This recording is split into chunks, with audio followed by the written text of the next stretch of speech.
The principles of truth are 7.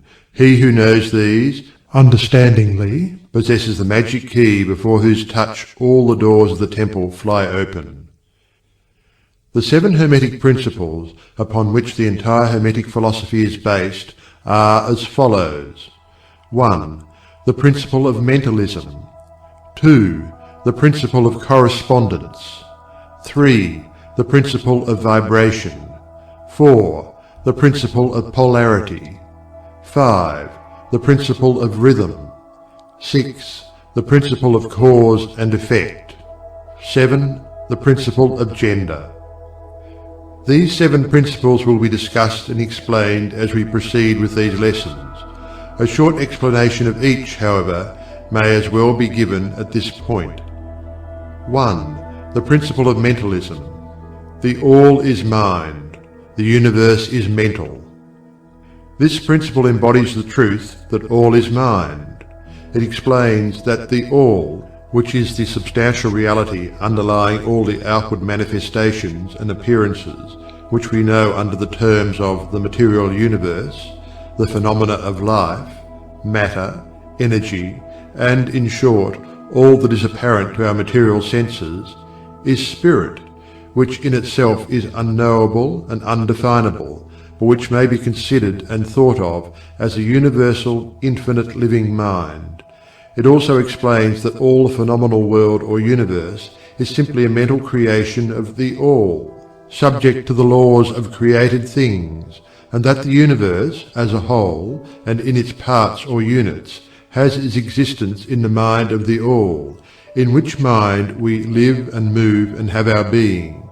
This principle, by establishing the mental nature of the universe, easily explains all of the varied mental and psychic phenomena that occupy such a large portion of the public attention, and which, without such explanation, are non-understandable and defy scientific treatment. An understanding of this great Hermetic principle of mentalism enables the individual to readily grasp the laws of the mental universe, and to apply the same to his well-being and advancement. The Hermetic student is enabled to apply intelligently the great mental laws, instead of using them in a haphazard manner. With the master key in his possession, the student may unlock the many doors of the mental and psychic temple of knowledge, and enter the same freely and intelligently. This principle explains the true nature of energy, power, and matter, and why and how all these are subordinate to the mastery of mind. One of the old Hermetic masters wrote long ages ago, "He who grasps the truth of the mental nature of the universe is well advanced on the path to mastery." And these words are as true today as at the time they were first written. Without this master key, mastery is impossible, and the student knocks in vain at the many doors of the temple. 2. The principle of correspondence. As above, so below. As below, so above. This principle embodies the truth that there is always a correspondence between the laws and phenomena of the various planes of being and life. The old Hermetic axiom ran in these words: as above, so below. As below, so above. And the grasping of this principle gives one the means of solving many a dark paradox and hidden secret of nature. There are planes beyond our knowing, but when we apply the principle of correspondence to them, we are able to understand much that would otherwise be unknowable to us. This principle is of a universal application and manifestation on the various planes of the material, mental, and spiritual universe, as it is a universal law. The ancient Hermetists considered this principle as one of the most important mental instruments by which man was able to pry aside the obstacles which hid from view the unknown. Its use even tore aside the veil of Isis to the extent that a glimpse of the face of the goddess might be caught. Just as a knowledge of the principles of geometry enables man to measure distant suns and their movements, while seated in his observatory, so a knowledge of the principle of correspondence enables man to reason intelligently from the known to the unknown. Studying the monad, he understands the archangel. 3. The principle of vibration. Nothing rests, everything moves, everything vibrates. This principle embodies the truth that everything is in motion, everything vibrates, nothing is at rest. Facts which modern science endorses, and which each new scientific discovery tends to verify. And yet this Hermetic principle was enunciated thousands of years ago by the masters of ancient Egypt. This principle explains that the differences between different manifestations of matter, energy, mind, and even spirit result largely from varying rates of vibration, from the All, which is pure spirit, down to the grossest form of matter. All is in vibration. The higher the vibration, the higher the position in the scale. The vibration of spirit is at such an infinite rate of intensity and rapidity that it is practically at rest, just as a rapidly moving wheel seems to be motionless. And at the other end of the scale, there are gross forms of matter whose vibrations are so low as to seem at rest. Between these poles, there are millions upon millions of varying degrees of vibration, from corpuscle and electron, atom and molecule, to worlds and universes. Everything is in vibratory motion.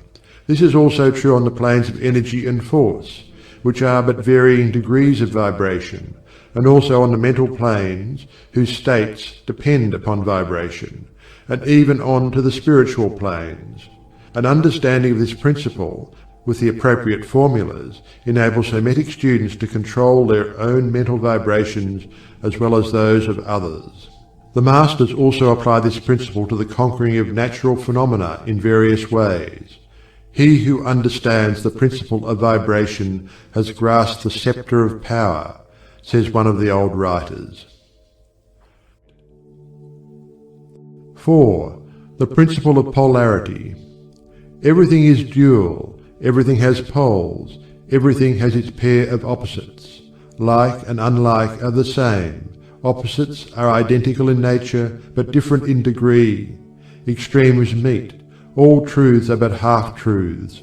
All paradoxes may be reconciled. This principle embodies the truth that everything is dual, everything has two poles, everything has its pair of opposites, all of which were old Hermetic axioms. It explains the old paradoxes that have perplexed so many, which have been stated as follows. Thesis and antithesis are identical in nature, but different in degree. Opposites are the same, differing only in degree. The pairs of opposites may be reconciled. Extremes meet. Everything is and isn't at the same time. All truths are but half-truths.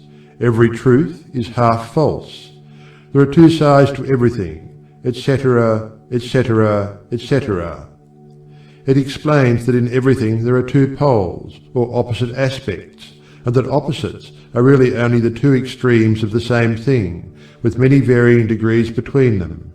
To illustrate, heat and cold, although opposites, are really the same thing, the differences consisting merely of degrees of the same thing.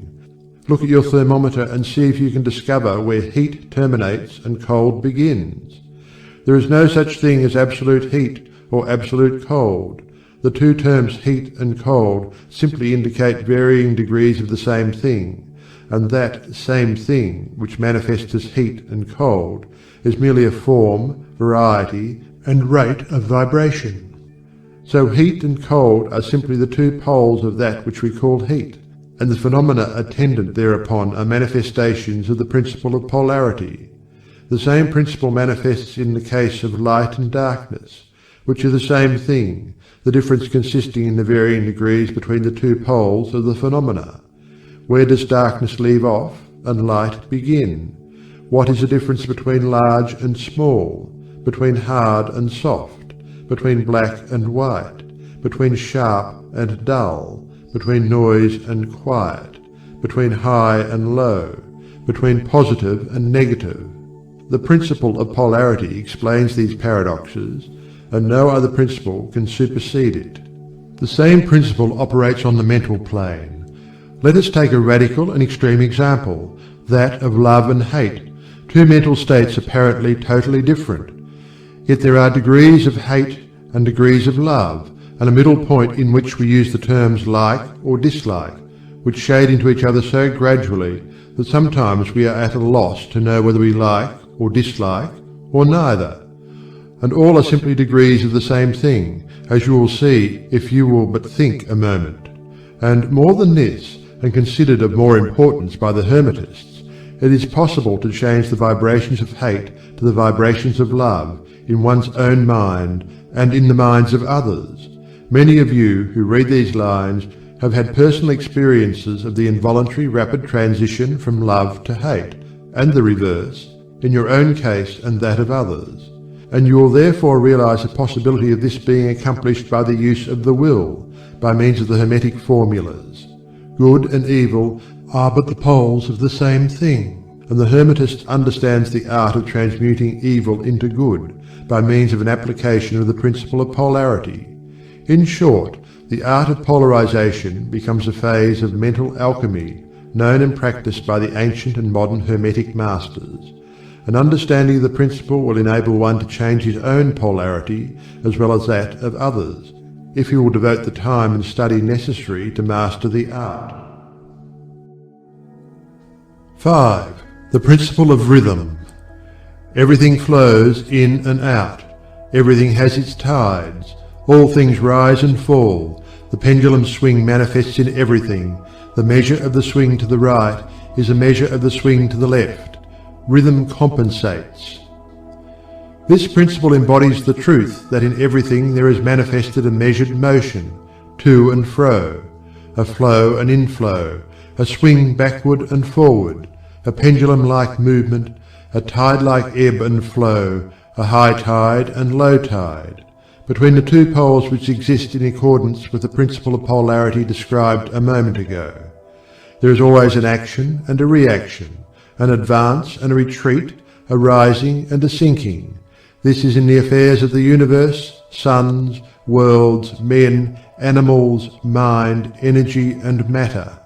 This law is manifest in the creation and destruction of worlds, in the rise and fall of nations, in the life of all things, and finally, in the mental states of man. And it is with this latter that the Hermetists find the understanding of the principle most important.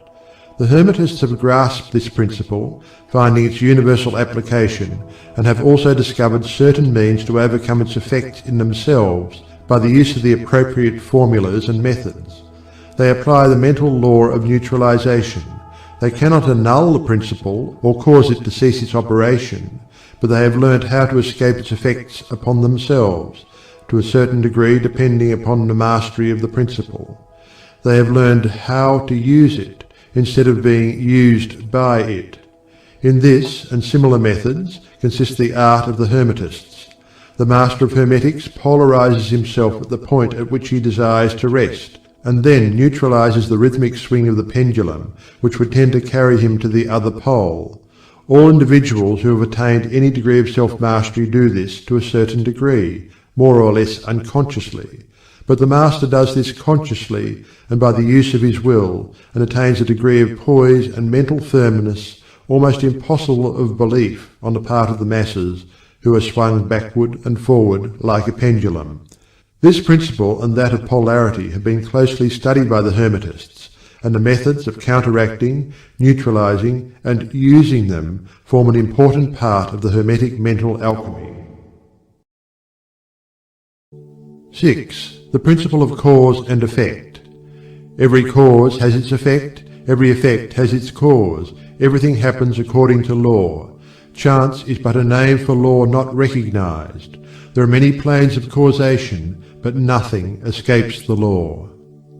This principle embodies the fact that there is a cause for every effect, an effect from every cause. It explains that everything happens according to law, that nothing ever merely happens, that there is no such thing as chance, that while there are various planes of cause and effect, the higher dominating the lower planes, still nothing ever entirely escapes the law. The Hermetists understand the art and methods of rising above the ordinary plane of cause and effect to a certain degree, and by mentally rising to a higher plane, they become causes instead of effects. The masses of people are carried along, obedient to environment, the wills and desires of others stronger than themselves, heredity, suggestion, and other outward causes moving them about like pawns on the chessboard of life. But the masters, rising to the plane above, dominate their moods, characters, qualities and powers, as well as the environment surrounding them, and become movers instead of pawns. They help to play the game of life, instead of being played and moved about by other wills and environment. They use the principle instead of being its tools. The masters obey the causation of the higher planes, but they help to rule on their own plane. In this statement there is condensed a wealth of Hermetic knowledge. Let him read who can. 7. The principle of gender. Gender is in everything. Everything has its masculine and feminine principles. Gender manifests on all planes. This principle embodies the truth that there is gender manifested in everything, the masculine and feminine principles ever at work. This is true not only of the physical plane, but of the mental and even the spiritual planes. On the physical plane, the principle manifests as sex. On the higher planes, it takes higher forms, but the principle is ever the same. No creation, mental, physical or spiritual, is possible without this principle. An understanding of its laws will throw light on many a subject that has perplexed the minds of men. The principle of gender works ever in the direction of generation, regeneration and creation. Everything and every person contains the two elements or principles, or this great principle within it, him or her. Every male thing has the female element also. Every female contains also the male principle. If you would understand the philosophy of mental and spiritual creation, generation and regeneration, you must understand and study this Hermetic principle. It contains the solution of many mysteries of life. We caution you that this principle has no reference to the many base, pernicious and degrading lustful theories, teachings and practices which are taught under fanciful titles, and which are a prostitution of the great natural principle of gender. Such base revivals of the ancient infamous forms of phallicism tend to ruin mind, body and soul, and the Hermetic philosophy has ever sounded the warning note against these degraded teachings which tend towards lust, licentiousness and perversion of nature's principles. If you seek such teachings, you must go elsewhere for them. Hermeticism contains nothing for you along these lines.